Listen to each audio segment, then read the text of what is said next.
there's a very proactive effort being made to make sure that we really understand the need of the customer.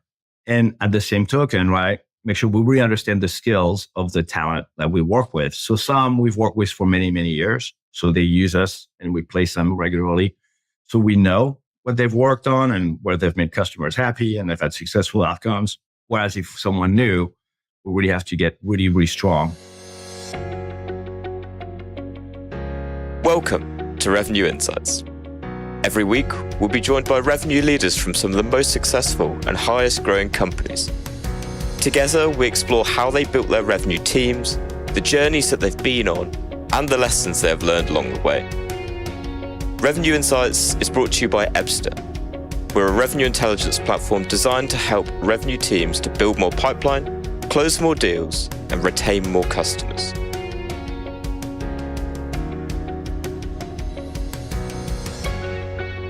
Hello there. You are listening to Revenue Insights. Today, I'm joined by Frédéric Guitton, Chief Revenue Officer at Quality Labour Management.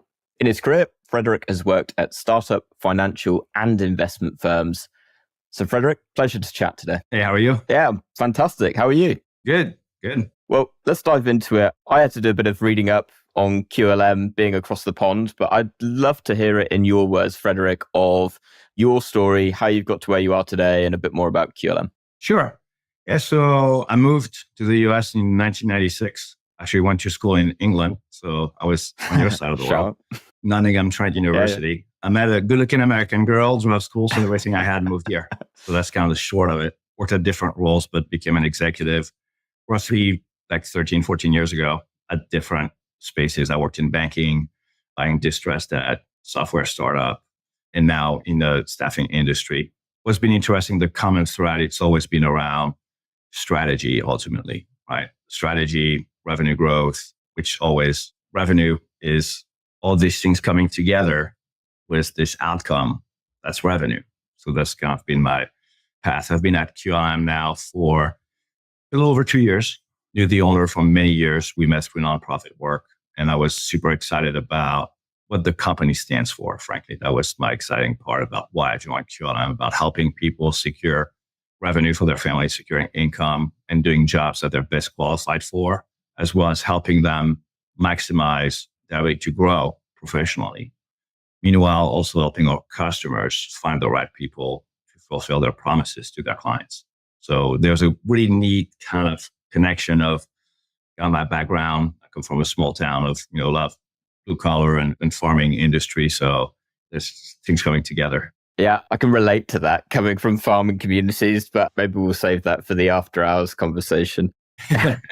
I'm curious, certainly given, I guess, on a more meta note, like the state of the world at the minute, and in your part of it from a staffing and recruiting perspective, what's kind of the state of the industry in that space at the minute? Is it, and particularly around your mission around finding people with the right roles? Obviously, certainly on my side of the pond, it's a very interesting time from a job market perspective, whereby there's a lot less jobs out there. It's far more competitive. I'm just very curious to hear kind of your perspective on it currently. Yeah. So, right now what we're seeing is we have labor market that is in the US very healthy, frankly, meaning a lot of people are working. So finding talented people is actually difficult. Our primary focus is in the construction space.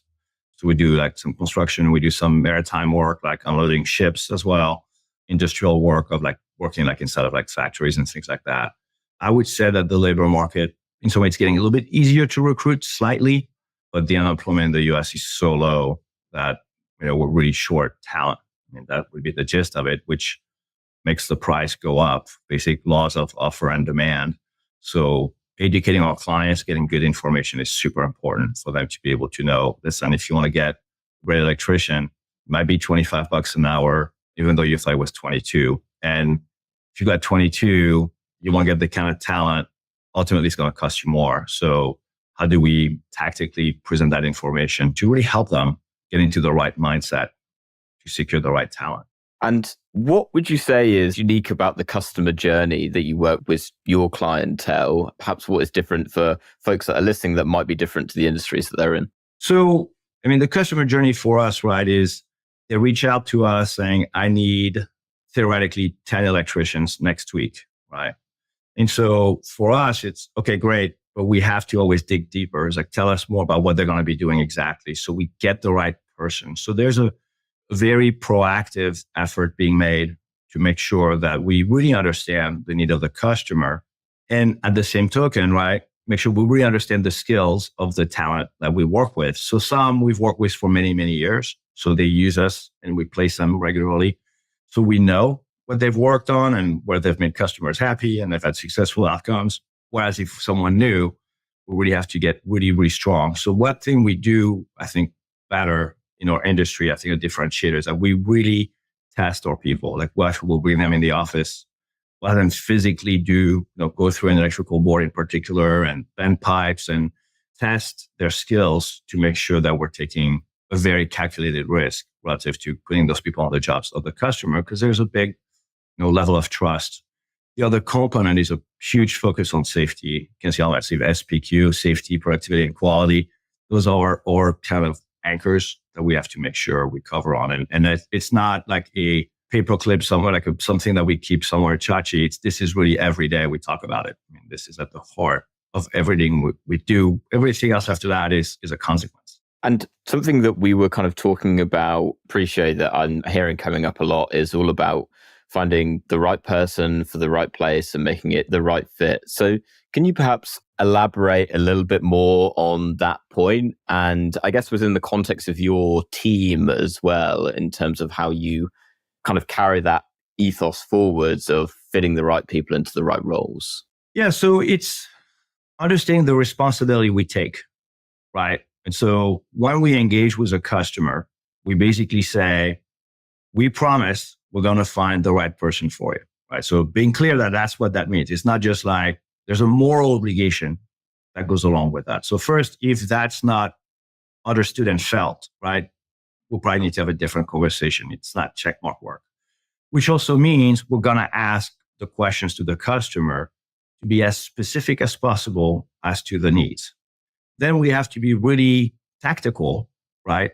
In either searching our database of people we already know in our system. We have hundreds of thousands of records in our database, of searching them tactically with the right keywords or things like that, or we just know them so that we can best match the person to the job. But if we don't have enough of the right people in our database or enough of the right people available right now, then if we go in the marketplace and we create a job posting, how do we carefully craft the position that we publish to trigger the right person to apply, but also trigger the wrong person from not applying? Like it's equally important to us to avoid the wrong candidates coming in than having the right candidates coming in, because otherwise it's also work we have to think about, and sifting through that information. We want that information to be as clean as possible.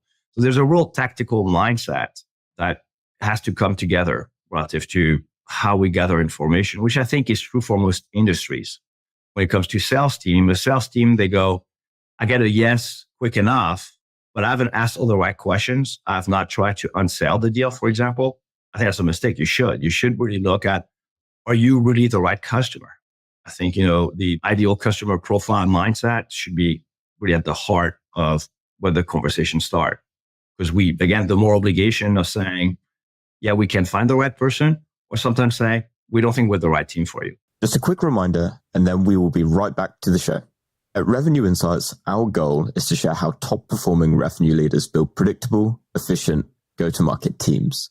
Every week, we speak to the brightest minds, and every quarter, we release the latest findings from our analysis of billions of dollars in pipeline. If you don't want to miss out, sign up to our newsletter at ebster.com/newsletter-sign up.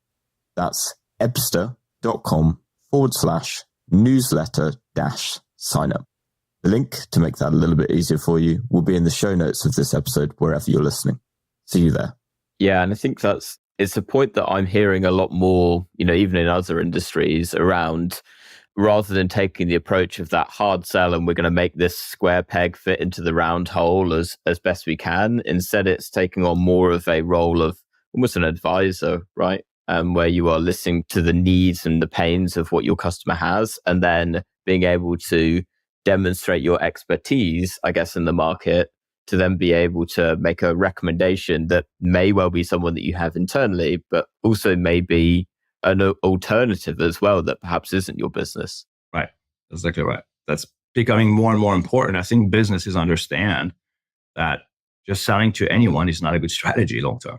If I were to get a bit more specific, how does that perhaps work within your team then in terms of matching up your ICP together with your sales team to ensure that perhaps they only are talking to a good fit in terms of a customer? It's kind of part of the magic box, right? There's a lot of, I'm not saying to be coy, right? That's why I asked the question.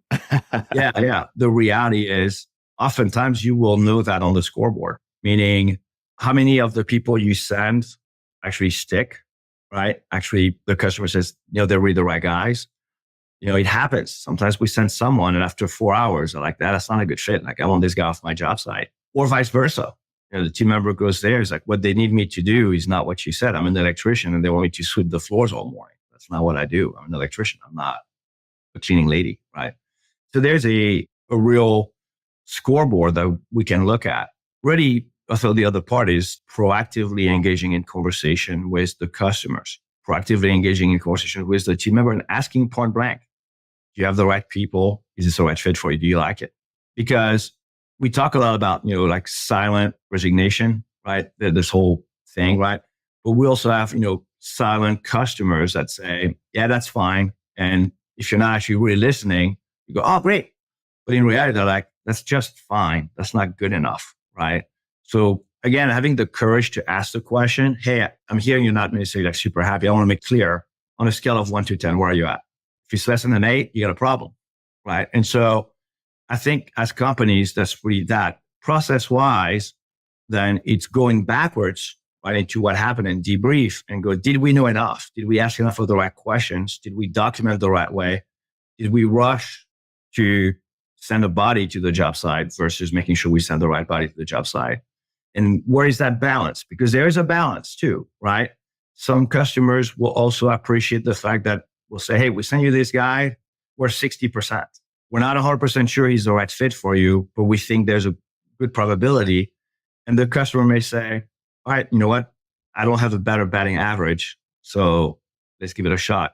So, I think there's an important element of humility that has to permeate through this process. And if you're overly confident, again, that turns into like the car salesman mentality. This is the best deal ever. Like, let's not play that game anymore. How do you call that out?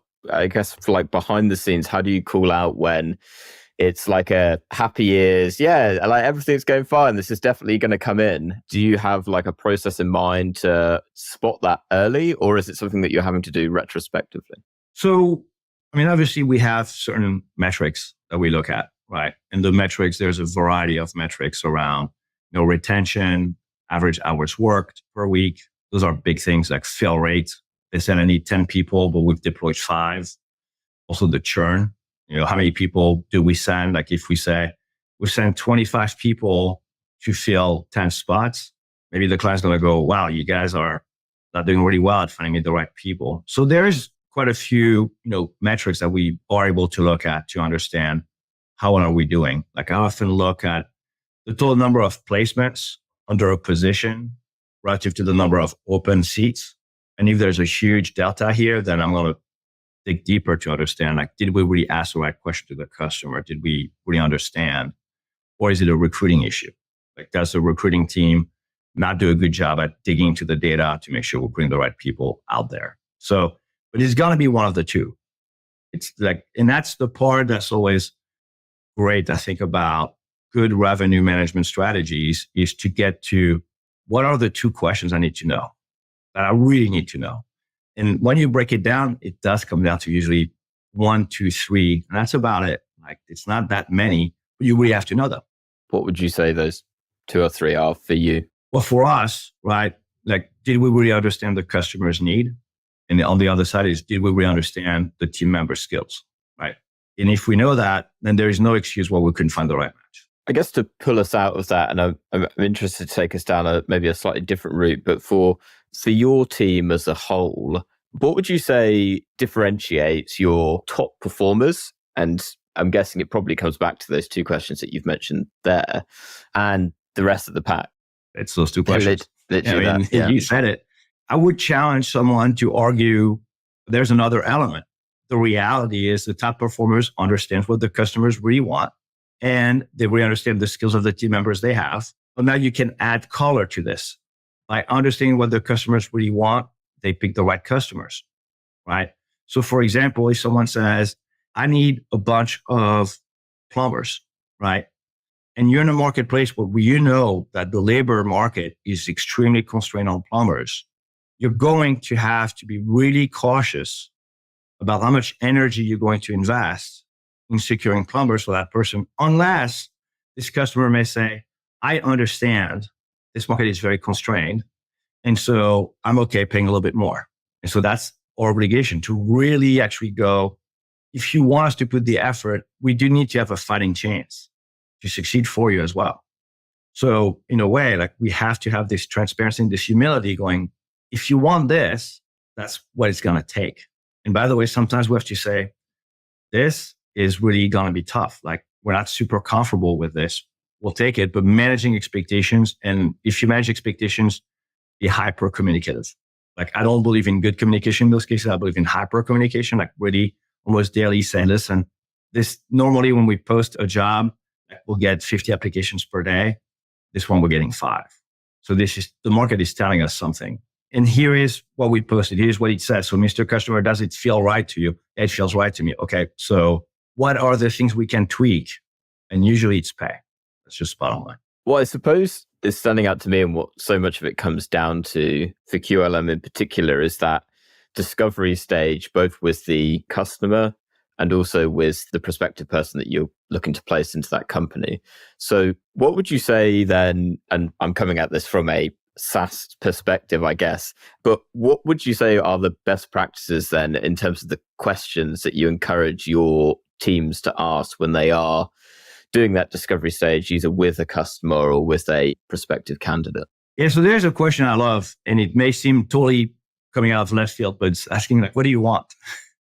I think it's true in our business every day, but I think it's true for the customer. Like, what do you really want from these people? And now they'll start maybe opening up to the style of employee they want, right? And so you kind of get a sense of that. So I think that's an important question you can always ask.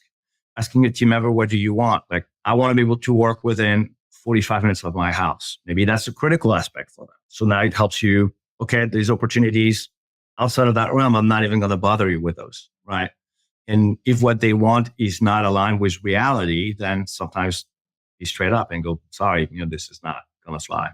So I think that's a question outside of this, what I would consider the standard skills question, right? Like the skill sets is a pretty mechanical thing. They need to know this. They need to know how to do this. They need to have experience having done that. Those are pretty zeros and ones, right? And building that questionnaire in your mind and through experience. I mean, most of our people have done this for many, many, many, many years. Another part that I would add to this is also making sure the communication between the sales team and the team that's going to place people on the jobs has to be impeccable. It's not just asking the right question, but it's also documenting that information. So using good systems, right? So that you don't have to spend hours talking about it. The person should be able to view what you're asking for and understand, oh, I know exactly what they're looking for. I understand that. And I think that's true in any business, by the way, like documenting the information you gather. Also, over time, you can go back to the customer and say, this is what you said. Is it still true? It's not used to be like, oh, you changed your mind. Like, that's not the point. It's like, hey, is this still true? And that question creates a lot of value in terms of, oh, wow, they're actually paying attention. They're documenting my stuff. They're repeating what I said. I probably want these people on my team, right? So we're big on recurring revenue effectively, right? Like, in SaaS, obviously recurring revenue is more like renewal.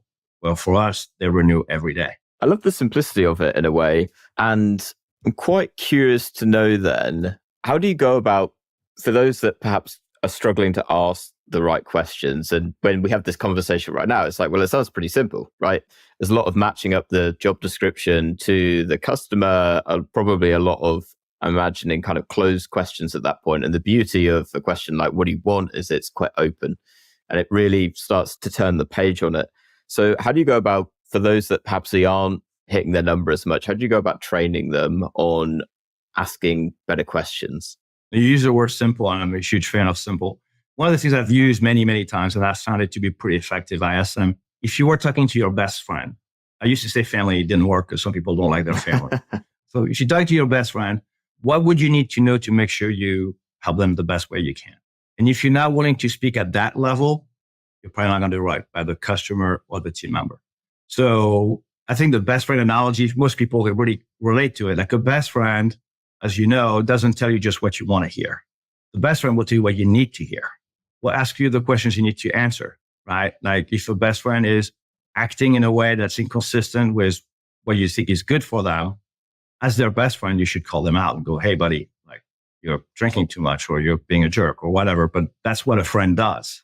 So that's kind of the mindset that we've tried to emulate for our staff in the company to say, just deal with them and tell them, say, if you were my best friend, I would ask you this. Nice. I quite like the example. I think that the one that I normally go for is try to explain it as in if we were marketing it, for example, and doing like maybe ad copy. It's the same in the sales world. I tend to put it in imagine that you're talking to someone at a wedding that you've never met before. And usually the response I get back is, why are you talking to someone at a wedding about what your software company does? Right. But it's a nice way of thinking about it, right? Because it forces you to do it in a way of, well, now I need to really simplify it down and take out all of the technical language and put it in a way that, and think about it in a way that is like, how do I align these two together and communicate this in a way that's going to make sense? I agree with that. So I guess we're talking about two almost components of that conversation. One of them is, what do you ask? And what you're talking about is, how do you ask? How do you speak to it? So one is like the content, and one is the form factor and the language used. I completely agree with that.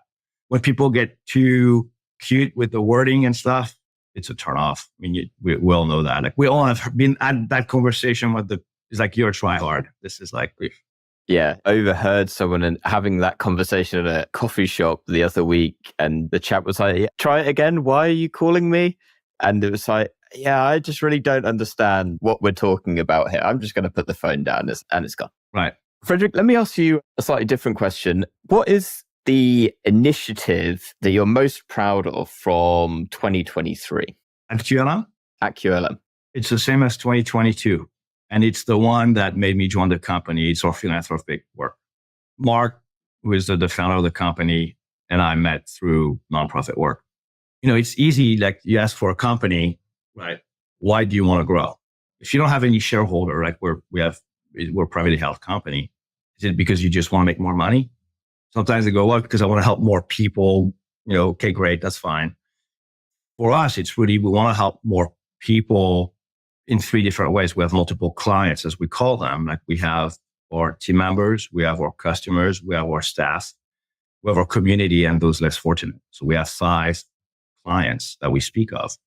The 5th one is the biggest driver, is we want to grow and be profitable so we can give more into philanthropic work. And so last year and the year before, we gave money to every branch. We have multiple locations, and we challenged them to find a nonprofit organization that they would help. And when we do our annual meeting, actually a good portion of our annual meeting is actually the branches reporting on the work they did in nonprofit. And I love that we do that as a company, and that's really an anchor of who we are as a business. Brilliant. And it's actually really refreshing to hear, actually. So often I think when I ask the question, it's like, well, we ran this campaign and it had this impact for the business, but actually it's the going over and above and the role of the business in the community, right? And the role that it plays and the mission as a whole, which I think is admirable. Well, it goes back to, what do you want? I love that. Bottom line. I love your view of the world. It's just so beautifully simple. Maybe I'm naive, right? But I'm very comfortable with my naivety. Yeah, I respect it.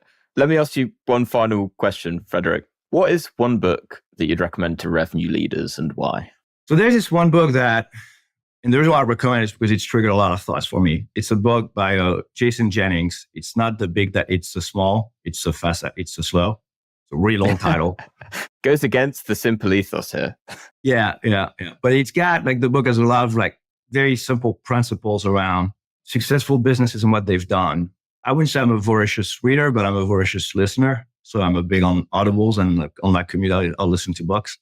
The other one I really like, It's Not What You Say, It's What You Do, by Lawrence Otten. And Lawrence and Jason worked together. Jason passed away a few years back. And I know Lawrence personally, and the kind of mindsets they have, I think are really aligned with what resonates with me. They're very driven by the mindset of revenue is a consequence. I would almost call it's an inevitable consequence. And so people go, when I hear go to a meeting and they say, well, we need to hit this number. And in my mind, I always chuckle about that. I was like, okay, great. That means absolutely nothing to anybody because that's just a scoreboard. The question is, how much do you need to do along the way to get there? And if as a company, you have not understood that, then don't say that last part. It's kind of like starting a soccer game and say, we need to win. Nuh-uh. Really? Like, you're not getting on the field if you don't want to win. That's just the bottom line. But then, are you running in the right direction? It's not how many miles do you run, but are you taking the right place? Are you making the right moves? And I think as businesses, this is where we're trying to oversimplify. We're trying to just say, just sell more. No, that doesn't work. That's not how the world works. Really at that point, this is where you have to dig in and understand what are the different levers. Like I think about like a big music mixer that you have to play with to understand how is it sounding right now? And then little by little, say, now do people like the sound? And then you can see what's happening. So that's kind of how I think about it. Just a quick reminder, and then we will be right back to the show. At Revenue Insights, our goal is to share how top-performing revenue leaders build predictable, efficient, go-to-market teams.